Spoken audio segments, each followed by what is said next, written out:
Now, Prince Charles and William came together today to help launch a powerful campaign to halt the rise in the illegal trade in endangered animals. But as they spoke about the threat to the destruction of rare species through poaching, they themselves face charges of hypocrisy for taking part in a sport that campaigners say is linked to the death of iconic birds of prey like golden eagles and hen harriers. Cordelia Lynch has this report. I'm delighted that our foundation has been able to provide an impetus for the creation of United for Wildlife. Today, Prince William campaigned to protect iconic species in Africa, fresh from shooting wild boar in Spain. But some animals in the UK are also being pushed to the brink. This area of the Angus Glens in the Eastern Highlands has seen an absolute catalogue of illegal killing of some of our most iconic birds of prey over the last few years. Golden eagles poisoned, white-tailed eagles poisoned, red kite buzzards shot, trapped and poisoned, a white-tailed eagle nest tree chopped down. This whole area is intensively managed for driven grouse shooting. Conservationists claim grouse shooting, the so-called sport of kings, is behind the killings, whilst there is no suggestion Prince William has shot in any of the areas where birds of prey have died. It is a sport the future king knows well. I think it's rather hypocritical of Prince William to be addressing what is a genuine concern about global wildlife criminal activity when he's actually not really addressing what's happening in areas where he's hunting in the UK, for example, where you're seeing the killing of a beautiful endangered species like the golden eagle.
From Jerusalem and Israel, I want to express our happiness and prayers for the young prince that was born during the night of yesterday.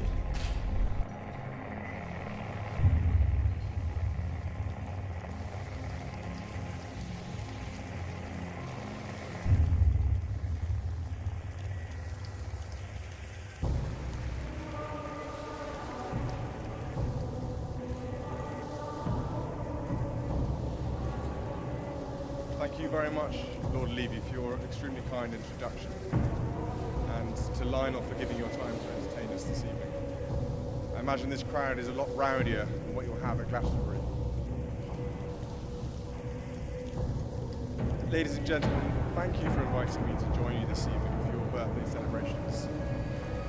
Nearly 200 years ago, in 1819, there were two quite monumental births. The first was monumental for my family, birth of my great-great-great-great-grandmother, Queen Victoria, who went on to live 81 years and whose daughter-in-law, Alexandra, gave her name to this amazing building. The second remarkable birth was of an organisation which later became known as the Jewish Blind Society. Over the next 2 centuries, the world changed considerably. Yet there has always been one constant in the United Kingdom: a Jewish community which has organised itself to support those who need help and support. Whether in the time the Jewish Board of Guardians, or the Jewish Welfare Board, or, in our generation, Jewish Care, there is a proud story to be told of self-reliance and communal responsibility.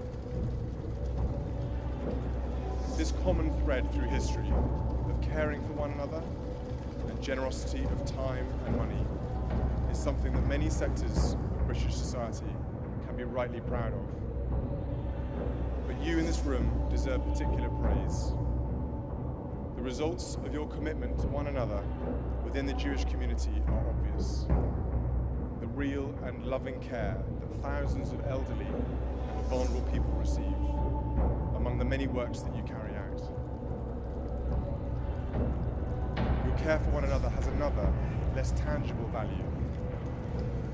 During a year when many in the Jewish community have had cause to feel under threat, for no reason other than simply the fact of your Jewishness, your unity is all the more precious. Your commitment and loyalty to one another and to society more widely is ultimately what keeps you strong.